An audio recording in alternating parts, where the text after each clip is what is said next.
आज आप सभी को राष्ट्रगीत का अर्थ समझाने हेतु उपस्थित हूँ।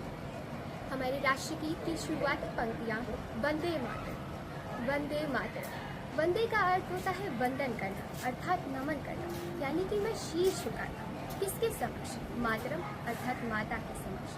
मैं अपनी माता को नमन करता हूँ। कैसी माता? आगे की पंक्तियाँ उसी माता के विशेषण के रूप में प्रयोग किए गए, यानी कि सुजलाम सुफलाम मलयज शीतलाम। सुजलाम का अर्थ होता है ऐसी माता जिसका जल सुंदर पवित्र है, अमृत रूपी।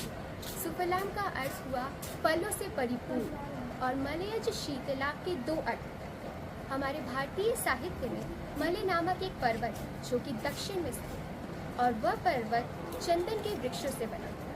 तो मलयज का एक अर्थ हुआ चंदन और दूसरा अर्थ हुआ मलय पर्वत से आने वाली सुंदर और सुगंधित हवा, यानी मलयज शीतलाम का अर्थ हुआ चंदन सी शीतल या फिर मलय पर्वत से आने वाली हवा जैसी शीतल। शस्य श्यामलम मातरम वंदे मातरम। शस्य का अर्थ होता है फसल, यानी कि कटने से पहले जो हरी भरी फसल होती है उसे हम शस्य कहते हैं। श्यामलम का अर्थ होता है सागर, तो शस्य श्यामलम का अर्थ हुआ कि हरी भरी फसलों से ढकी हुई माता को मैं नमन करता हूँ, को मैं वंदन करता हूँ। शुक्र ज्योत्सना पुलकित यामिनी। शुक्र के दो अर्थ होते हैं। शुक्र का पहला अर्थ होता है उज्ज्वल अर्थात दिव्य, और शुक्र का दूसरा अर्थ होता है श्वेत। शुक्र ज्योत्सना का अर्थ होता है चंद्रमा का प्रकाश।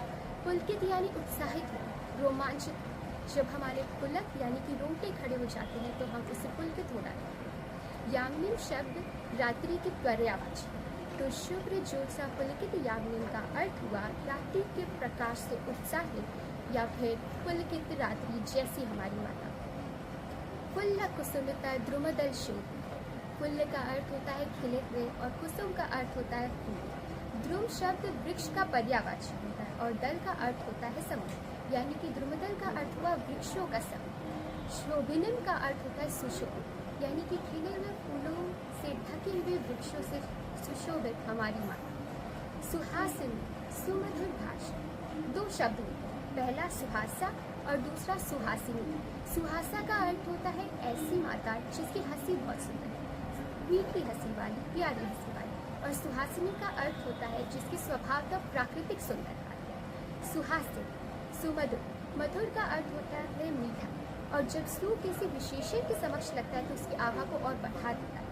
तो सुमधुर का अर्थ हुआ अत्यधिक मीठा, और वाणिम का अर्थ हुआ वाणी वाली, यानी कि अत्यधिक मीठी वाली वाणी, मीठी वाणी वाली माता को मैं नमन करता हूँ। सुखदाम वरदाम माता।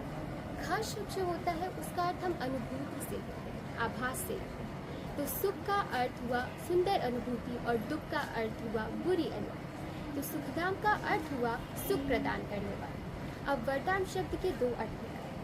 एक वरदान जो हमें देवताओं से मिलती है, यानी कि देवताओं से मिलने वाली कृपा, और वर का एक अर्थ यह भी होता है कि श्रेष्ठ, यानी कि श्रेष्ठ वस्तुएं प्रदान करने वाली माता, इच्छाओं की पूर्ति करने वाली माता। वंदे मातरम अर्थात ऐसी माता को मैं नमन करता हूँ, उनके सामने मैं शीश झुकाता हूँ। धन्यवाद।